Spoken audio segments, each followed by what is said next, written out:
Hello students. So today we are going to discuss two questions from JEE 2020. ठीक है, आज की class के अंदर भी हमें दो क्वेश्चन से डील करना है. तो पहला क्वेश्चन क्या कहता है, with in each pair of the element. पहला पेयर आपके पास फ्लोरीन क्लोरीन का, sulphur selenium, lithium and sodium. Okay, respectively the element that release more energy upon an electron gain. मतलब आपके पास पेयर दे रखे हैं तीन, फर्स्ट, सेकंड एंड थर्ड. इन तीनों pair में आपको बताना है कि कौन से एलिमेंट में इलेक्ट्रॉन गेन एंथैल्पी ज़्यादा होगी. मतलब इलेक्ट्रॉन जब ऐड होता है तब एनर्जी में चेंजेस होता है, उसको हम इलेक्ट्रॉन गेन एंथैल्पी बोलते हैं. वो किसकी ज़्यादा होगी, फर्स्ट वाले में फ्लोरीन क्लोरीन में किसकी ज़्यादा होगी, इन दोनों में सल्फर सेलेनियम में किसकी होगी, लिथियम सोडियम में किसकी होगी, ये आपको बताना है. ठीक है, तो फिर से डायरेक्ट कॉन्सेप्चुअल बेस्ड क्वेश्चन है. कॉन्सेप्ट बेस्ड क्वेश्चन है, किससे लिया गया है, तो ये आपका पीरियोडिक क्लासिफिकेशन वाले जो चैप्टर है उससे लिया गया है. ठीक है, तो पहले मैं आपको बताता हूँ कि इलेक्ट्रॉन गेन एंथैल्पी क्या होती है. तो इलेक्ट्रॉन गेन एंथैल्पी क्या होती है, बोले था अभी, amount of energy released when an electron is added. ठीक है, जब हम इलेक्ट्रॉन को ऐड करते हैं आइसोलेटेड गैसेस सिस्टम के अंदर, तब जो एनर्जी रिलीज होती है उसी को हम बोलते हैं इलेक्ट्रॉन गेन एंथैल्पी. अब एक ट्रेंड की बात करते हैं, तो जनरल ट्रेंड क्या है, जब जैसे डाउन द ग्रुप जाते हैं, down the group electron gain enthalpy क्या करेगी, डिक्रीज करेगी. क्यों, क्योंकि साइज बढ़ रहा है. बात समझ लो, साइज बढ़ने के कारण क्या होगा, एक तो न्यूक्लियर अट्रैक्शन कम होगा और साइज बढ़ने के कारण इलेक्ट्रॉनिक रिपल्शन भी क्या होता रहेगा, कम होता रहेगा. ठीक है, तो पहले मैं जनरल ट्रेंड लिख देता हूँ इलेक्ट्रॉन गेन एंथैल्पी का. It decreases down the group, यहाँ लिख दिया मैंने, it decreases down the group जाते हुए इलेक्ट्रॉन गेन एंथैल्पी डिक्रीज करती है. क्यों, क्योंकि due to increase in shell it is easier to add electron because of decrease in nuclear charge. इतनी बात समझ आ गई. या you can say that decrease in inter electronic repulsion, ये भी आप कह सकते हो. ठीक है, न्यूक्लियर चार्ज अगर अच्छा नहीं लग रहा है तो decrease in inter electronic repulsion, जो इलेक्ट्रॉन के बीच में रिपल्शन होगा वो क्या होगा, कम होगा, जिसकी वजह से नया इलेक्ट्रॉन इजीली ऐड हो सकेगा. ठीक है, तो चेक करते हैं. तो पहले मैं चेक करता हूँ लिथियम एंड सोडियम के अंदर. ठीक है, लिथियम सोडियम में चेक करो, आप लोगों को पीरियोडिक टेबल पता है, हाइड्रोजन लिथियम सोडियम. ठीक है, पहले हाइड्रोजन होता है, फिर लिथियम होता है, सोडियम होता है, पोटेशियम, रुबिडियम, सीजियम, फ्रेंशियम होता है. फिलहाल लिथियम सोडियम की बात करते हैं. तो लिथियम सोडियम में नीचे कौन सा होता है, सोडियम होता है. तो सोडियम डाउन द ग्रुप क्या कर रही है, लिखा हुआ है डिक्रीजेस डाउन द ग्रुप क्या करनी है, डिक्रीज. मतलब सोडियम की कम होगी और ज़्यादा किसकी होगी, लिथियम की होगी. आई बात समझ में. इन दोनों ऑप्शंस में सल्फर सेलेनियम में, तो फिर से ऑक्सीजन, सल्फर, सेलेनियम, टेलोनियम, पोलोनियम होता है. तो डेफिनेटली सेलेनियम नीचे है तो सल्फर ऊपर है, तो सेलेनियम की कम होगी क्योंकि डिक्रीज कर रहा है डाउन द ग्रुप, तो सल्फर की ज़्यादा होगी. आई बात समझ में. तो लिथियम और सल्फर हमें दो ऑप्शन मिल गए.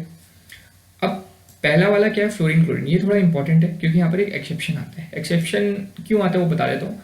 तो इन सिमिलर पैटर्न हमें लगता है कि फ्लोरीन क्लोरीन हेलोजेंस वाले फैमिली की बात करेंगे तो फ्लोरीन, क्लोरीन, ब्रोमीन, आयोडीन, एस्टेंटाइन रहता है, तो आपको क्लोरीन लग सकता है बहुत सारे बच्चों को, तो गलत हो जाएगा. इस केस में फ्लोरीन की इलेक्ट्रॉन गेन एंथैल्पी ज़्यादा होती है. ठीक है, ऐसा क्यों होता है, क्योंकि फ्लोरीन का जो साइज होता है वो छोटा होता है, और छोटा साइज होने के कारण उसमें इलेक्ट्रॉनिक रिपल्शन क्या होगा, ज़्यादा होगा. क्योंकि साइज छोटा होगा, ऑलरेडी चारों तरफ इलेक्ट्रॉन है, अब तुम नया इलेक्ट्रॉन उसमें लाओगे तो जो ऑलरेडी एग्जिस्टिंग इलेक्ट्रॉन है वो उस नए इलेक्ट्रॉन को क्या करेंगे, रिपेल करेंगे. और रिपेल करेंगे तो इसीलिए उस छोटे फ्लोरीन के अंदर इलेक्ट्रॉन को डालने में तुम्हें क्या करनी पड़ेगी, ज़्यादा एनर्जी लगानी पड़ेगी. That's why electron gain enthalpy in case of fluorine is more than chlorine. तो मैं लिख भी देता हूँ, it is due to small size of fluorine there is strong inter electronic repulsion. आई बात समझ में. तो बस, तो हमारा आंसर क्या हो जाएगा, पहले वाले पेयर में फ्लोरीन, सेकंड वाले पेयर में सल्फर एंड थर्ड वाले पेयर में lithium. Fluorine, sulphur, lithium. So second will be your option. ठीक है, इतनी बात समझ आ गई. Okay, now coming to the next question, the redox reaction among the following is.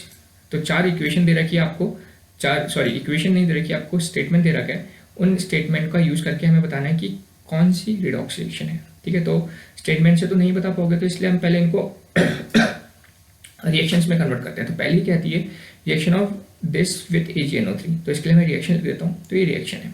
ठीक है, तो यहाँ पर आपको दिख रहा है, यहाँ पर कोई अच्छा रिडॉक्स रिएक्शन, कौन सी रिएक्शंस होती हैं, ऐसी रिएक्शन जिसमें रिडक्शन एंड ऑक्सीडेशन दोनों हो रहा हो, उस रिएक्शन को रिडॉक्स रिएक्शन बोल रहे हैं. रिडक्शन एंड ऑक्सीडेशन जिस रिएक्शन में साथ साथ चलता है उसी रिएक्शन को रिडॉक्स रिएक्शन कहा जाता है. ठीक है, तो यहाँ पर देखो यहाँ पर इस रिएक्शन में आपको कहीं पर भी ना तो ऑक्सीडेशन होता हुआ या तो रिडक्शन होता हुआ दिखेगा नहीं। मतलब रिडक्शन और ऑक्सीडेशन कब होता है, जब ऑक्सीडेशन स्टेट्स में चेंजेस होते हैं। ठीक है, ऑक्सीडेशन स्टेट में चेंज होता है। मैं सपोज एक एग्जांपल देता हूँ। यहाँ क्लोरीन का ऑक्सीडेशन स्टेट क्या है, -1 है, और यहाँ पर भी क्लोरीन का ऑक्सीडेशन स्टेट क्या है, -1 है। ठीक है, तो देखो -1 लेफ्ट साइड भी था और राइट साइड भी -1 है, मतलब यहाँ तो कोई चेंजेस हुआ क्या, नहीं हुआ, नहीं हुआ। तो यहाँ पर कोई रिडॉक्स रिएक्शन नहीं है। ऐसे आप बाकियों का भी चेक कर सकते हो, किसी का भी आपको चेंजेस करता हुआ नहीं दिखेगा। ठीक है, कोबाल्ट का कर लेते हैं। चलो, कोबाल्ट का कितना होगा, तो क्लोरीन का -3 है तो इसका +3, तो कोबाल्ट का क्या हो जाएगा आपका यहाँ पर +3 हो जाएगा ऑक्सीडेशन स्टेट। और राइट साइड में क्या हो जाएगा, तो देख लो ये 3 है और इसके कारण 0 होता है, तो यहाँ कोबाल्ट का भी यहाँ पर भी क्या हो जाएगा आपका +3 हो जाएगा। तो देखो कोबाल्ट का भी ऑक्सीडेशन स्टेट चेंज नहीं कर रहा है, तो this is not a redox reaction. ठीक है, सेकंड चेक करते हैं, formation of ozone from oxygen. तो ये रिएक्शन है, तो ऑक्सीजन एक एलिमेंटल स्टेट में, तो हमने रिडॉक्स रिएक्शन के अंदर रूल सीखे हैं, जो भी अपनी एलिमेंटल स्टेट में होता है उसका ऑक्सीडेशन स्टेट क्या होता है, 0। तो यहाँ ऑक्सीजन का ऑक्सीडेशन स्टेट 0 है, और ओजोन में भी ऑक्सीजन का ऑक्सीडेशन स्टेट क्या है, 0 है। तो 0 है 0, देयर इज नो चेंज, तो ये भी आपकी रिडॉक्स नहीं है। ठीक है, third equation, combination of dinitrogen with dioxygen at 2000 Kelvin। Okay, तो N2 + O2 to give 2NO आपका तैयार है।